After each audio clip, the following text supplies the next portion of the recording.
आखा आखा दाना जो रखा जाता है, मान लो कोई जरूरी काम होता है तभी आखा दाना को रखा जाता है, संभाल के रखते हैं कि हम इस काम के लिए जा रहे हैं और हमारा ये कार्य सफल होना चाहिए। तो जिसने चतुर्थी का व्रत करा है, जिसने चंद्रदेव का पूजन करा, चतुर्थी का व्रत करा, वो गणेश जी से विनती करके वहां से 2-4 आखा दाना उठा ले। और जो व्यक्ति का काम अटक रहा है अपने ही घर का, पर दूसरे कुल को नहीं देना, अपने ही कुल के अंतर्गत जो काम अटक रहा है उसकी जेब में, उसके पल्लू में उस चीज को रख दिया जाए। तो चतुर्थी जो अगली आती है, जैसे आप महीने की करते हो तो महीने की, और आप जैसे करते हो कि 4 अलग बड़ी बड़ी चतुर्थी करते हो तो उसके अनुसार आपका कार्य सिद्ध होता ही है। उस आखे दाने का इतना महत्व होता है क्योंकि चतुर्थी का व्रत करने वाली माता जब व्रत करती है तो स्वयं चतुर्थी की कथा में लिखा हुआ है कि पार्वती जी गणेश जी से चतुर्थी की कथा बचवाती है। तो चतुर्थी की कथा जब होती है तो उसको स्वयं गणेश जी बाच रहे हैं। तो व्रत कौन सुन रही है? माता पार्वती। और आपने जो आखा दाना लिया वो गणेश जी के भाव से लिया, गणेश जी से निवेदन करके, विनय करके, प्रार्थना करके उसको प्राप्त किया। तो जिनकी यहाँ संपदा की कमी होती है, वैभव की कमी होती है, लक्ष्मी की कमी होती है, प्रतिष्ठा की कमी होती है, धन की कमी होती है, उसके लिए बुधवार के दिन अगर शंकर पर 1 लोटा पानी चढ़ाया जाता है तो जिन लड़कियों का विवाह नहीं हो रहा, जिन बच्चों का विवाह नहीं हो रहा, उन बच्चों के लिए विवाह हो जाते हैं। हमारा बलवृद्धि से मतलब होता है जिस कन्या या वर का विवाह नहीं होता, 40 साल हो गए या 30 साल हो गए, या जब 28 के बाद में लड़का लड़की क्रॉस हो जाए कि 29 में, 30 में, 32 में, 34 में, 40 तक पहुंच गए और विवाह नहीं हो रहा, तब बेलपत्री के जो पेड़ होता है, वृक्ष होता है, उस वृक्ष की जो डाली होती है, उस डाली के मनकों से जो माला बनाती है, बाजार में मिल जाती है बेल की माला, उस माला को भगवान शंकर को समर्पित कर बेलपत्री के वृक्ष के नीचे बैठ कर भगवान शंकर का पंचाक्षर मंत्र का जाप करना। कौन सा मंत्र है? पंचाक्षर मंत्र कल बताया था, नमः शिवाय। अगर रसोई घर से भोजन में तुलसी डलकर अगर ठाकुर जी के सामने वो थाली रखी तो ये पक्का है वो थाली ठाकुर जी नहीं जीमेंगे क्योंकि उसमें तुलसी रखी हुई आई है। हाँ, जब ठाकुर जी के सामने थाली रखा गई और तुमने थाली रखने के बाद में मंदिर के सामने बैठ के फिर तुलसी डाली तो ठाकुर जी उसको स्वीकार कर लेते हैं। क्यों? क्योंकि 33 करोड़ देवी देवता एक जगह पर विराजमान हैं। जब हम थाली रखते हैं प्रथम देव उस भाग को ग्रहण कर ले। जब तक तुलसी डालते हैं प्रथम देव अपनी दृष्टि हटा लेते हैं। समय होता है, एक टाइम होता है, एक पल होता है, एक घड़ी होती है कि गणेश जी महाराज हमारे घर में आ गए। गणेश जी की सबसे पहली जो आरती हो, उस आरती के समय पर अगर धूप बत्ती जलाई जाए या गोबरी को जलाकर उसमें गूगल छोड़ी जाए और गूगल छोड़ने के बाद गणेश जी का नाम ध्रुम वर्ण कह दिया जाए तो गणेश जी को तुम्हारे घर की पूजा स्वीकार करना पड़ती है। बस वो समय हम जानते हैं। हम तो बस उतना जानते हैं कि शिव महापुराण में लिखा और मुद्गल पुराण में लिखा, गणेश पुराण में लिखा, गणेश जी का एक नाम होता है ध्रुम वर्ण। क्या नाम है? ध्रुम वर्ण गणेश जी का एक नाम होता है। जब हम धूप जलाकर और धूप लगाने के बाद में गणेश जी की सबसे पहली आरती करने के पहले अगर हम सबसे पहली आरती गणेश जी की कर रहे हो, अपने घर में स्थापना कर रहे हो, बिठा रहे हो और तुम चाहते हो कि गणेश जी मेरे घर में आके मेरी पूजा को स्वीकार करें और जो मांगू मेरा गणेश मुझे दे 10 दिन के अंदर, तो पहला नाम लेकर पुकार लेना ध्रुम वर्ण विनायक बैठो, बस काम हो गया। वो फ्री होकर आता। सुंदर जोड़ी थी शंकर और पार्वती की। सही है कि गलत है? कभी नहीं झगड़ते। इसलिए पृथ्वी पर ना तो लक्ष्मी जी के व्रत हैं, ना ब्रह्माणी के व्रत हैं, ना इंद्राणी के व्रत हैं। अगर पूरी पृथ्वी पर सबसे ज्यादा व्रत किसके हैं? माता पार्वती। तीज का व्रत किसका? तो प्रकाश होने में देरी नहीं लगेगी।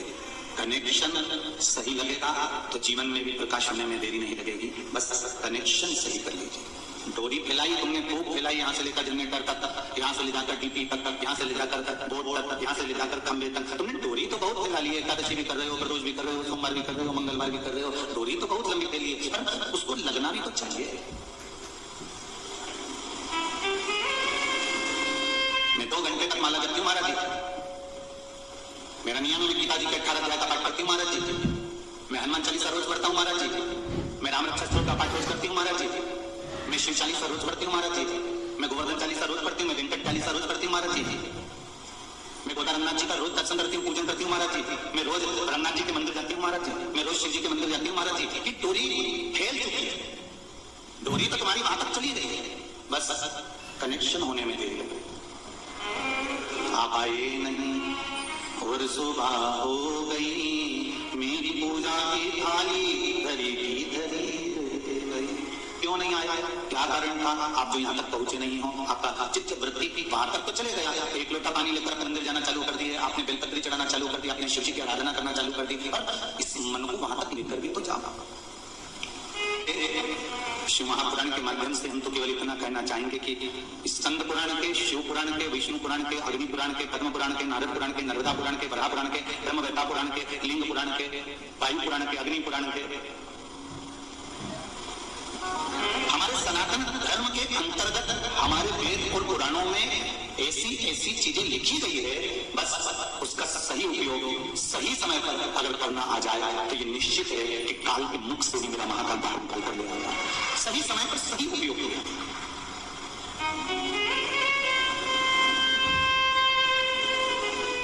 अकाल मृत्यु वो हमारे जो काम करे चिंता कर काल उसका क्या बिगाड़े जो भक्त हो महा काल का विश्व की उपासना में लगा हुआ है, शंकर की जो आराधना में लगा हुआ है। आप दिल से जाकर इससे कहोगे, एक लोटा जल यदि आप समर्पित कर रहे हो, एक बेलपत्री यदि आप उसको समर्पित कर रहे हो, एक चावल का दाना भी यदि आप उसको समर्पित कर रहे हो, और दिल से कह रहे हो, वो कनेक्शन बिछा लेना, डोरी फैला लेना, मंदिर तक चले जाना, मंदिर पहुंच भी जाना, एक लोटा पानी चढ़ा भी देना, चावल चढ़ा भी देना, बेलपत्री चढ़ा भी देना, और दिल से अगर कनेक्शन नहीं जुड़ा है तो डोरी फैलाने से कोई मतलब नहीं।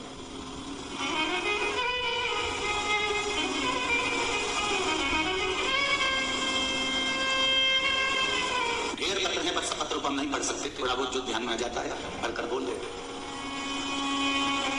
कनेक्शन कुछ अच्छा जोड़ने का प्रयास करिए। शिव मंदिर में जब भी जाना तो ये सोचकर मत जाना कि मैं भगवान के पास जा रही हूँ। शंकर जी के दरवाजे पर जब भी जाना तो ये मत सोचकर जाना कि मैं परमात्मा के पास जा रही हूँ। जितने लोग आस्था चैनल सुन रहे हैं और जितने पावन पंडाल में कथा सुन रहे हैं, शंकर जी के मंदिर में हमें भगवान मानकर नहीं जाना है, शिव के मंदिर में हमें परमात्मा मानकर नहीं जाना है। शिव के मंदिर में तो हम जैसे अपने घर के बड़ों से कहते हैं, तो जैसे कहा कि पिताजी घाटा लग गया तो पिताजी को मालूम पड़ा कि मेरे बेटे को घाटा लग गया, तो पिताजी क्या करेंगे, ये सामान ले जा, ये बेचिए, ये जमीन है तो चिंता मत कर, मैं सामान लूंगा, तो टेंशन मत ले, घाटा लग जाना चिंता करने की जरूरत नहीं है, रोग आ गया ना कोई चिंता करने की जरूरत नहीं है, पेट दुख रहा है ना माता की चिंता करने की जरूरत नहीं है, मैं देखती हूँ ना मैं देख लूंगी, तो चिंता मत कर। उसी तरह जैसे हम अपने घर के बड़ों के पास जाकर बैठे हैं, उसी तरह परमात्मा के मंदिर में, शिव के मंदिर में भगवान नहीं, परमात्मा नहीं, हमारे घर का, इस मृत्यु लोक का, हमारे परिवार का कोई बुजुर्ग वहां बैठा है, उससे जाकर हम अपने दिल की बात करना है, अपने हृदय की बात हमें उससे जाकर करना है। और जब दिल की बात आप उससे जाकर कर दोगे, अपने हृदय की बात जब आप उससे जाकर कर दोगे, तो ये सत्य है, ये आनंद है, ये शिव सुनेगा।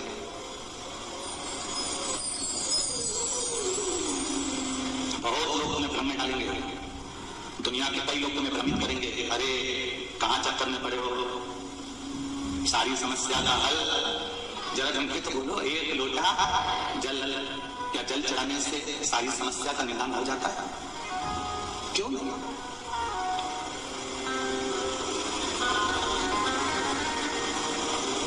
मरने वाले व्यक्ति को गंगा जल क्यों पिलाया जाता है? बोलो रे हैदराबाद वाला, बोलो जी, हाँ बोलो। मरने वाले व्यक्ति को गंगा जल क्यों पिलाया जाता है? अब बोलो भी, बोलो हाँ बोलो, देव इतना माइक थोड़ी इनकी भी सुन लें। अब हैदराबाद आए तो इनकी भाषा में तो सुने, बोलो जी बोलो, हाँ देव देव, ये किसी सारी जी बोले तो हाँ देव देव, बहुत बढ़िया है, जोरदार ताली बजाओ, ले लिए। अब अपने को कैसे मालूम कि मोक्ष मिल गया? फिर भी हमने अपनी मन की संतुष्टि के लिए मर रहा है, अंतिम सांसें चल रही है, प्राण छूट रहे हैं, तो जल पिला दो गंगा जल, मुख में तुलसी का दल दे दो, मोक्ष मिल जाएगा। विश्वास रखकर, भरोसा रखकर कि गंगा के जल में वो बल है कि कितना बड़ा भी पापी जीव होगा मुख में जल जाएगा और इसको मोक्ष मिल जाएगा। ये विश्वास कर दिया गया। तुमने मोक्ष के लिए दिया और मोक्ष के हेतु दिया, इसलिए परमात्मा को गंगा का जल मुख में जाते से मोक्ष देना ही पड़ता है। ये निश्चित है, विष्णु पुराण में लिखा। गीता पर गोरखपुर की कल्याण का गंगा अंक पढ़ना, उसमें भी लिखा। उसी तरह जैसे तुम्हारा सिर दुख रहा, डॉक्टर ने तुमको गोली दी, गोली को कैसे मालूम कि सिर में ही जाकर होना है। कमर दुख रही है, डॉक्टर ने गोली दी, उस गोली को किसने सिखाया कि तू जाके कमर में फिट होना है। घुटना दुख रहा है तो घुटने की गोली तो तुम्हें मुंह से ली कि डायरेक्ट घुटना में दे दी। अरे बोलो मुझे कैसे ली तो मुंह से ही है। अब गोली को किसने सिखाया था कि घुटने वाली जगह पे जाके फिट होना, कैप्सूल को किसने बताया था कि सिर पर ही फिट होना। कहीं तुम्हारा हाथ दुख रहा है तो तुमने गोली ली तो हाथ पर ही फिट होना, कहीं तुम्हारी पीठ दुख रही। श्री शिवाय नमस्तुभ्यम। हर हर महादेव। आप सभी का मेरे चैनल धार्मिक वीडियो पर स्वागत है। पूज्य प्रदीप मिश्रा जी ने बुधवार के बहुत ही अच्छे और अचूक उपाय बताए हैं। पूज्य प्रदीप मिश्रा जी ने बताया है कि अगर हम गणेश की मूर्ति को घर में स्थापित करते हैं तो हमें कौन सी सूंड वाला घर पर रखना है और कौन सी सूंड वाला गणेश हमें दुकान पर रखना है। और पूज्य प्रदीप मिश्रा जी ने गंगा जल का भी बहुत ही महत्व बताया है।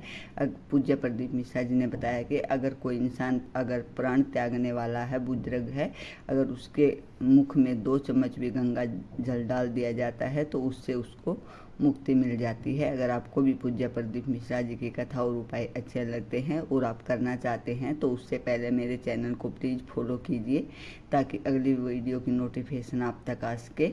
और कमेंट बॉक्स में हर हर महादेव अवश्य लिखे। श्री शिवाय नमस्तुभ्यम। हर हर महादेव। भगवान आप सभी की मनोकामना पूरी करे। इसी मनोकामना के साथ श्री शिवाय नमस्तुभ्यम। हर हर महादेव।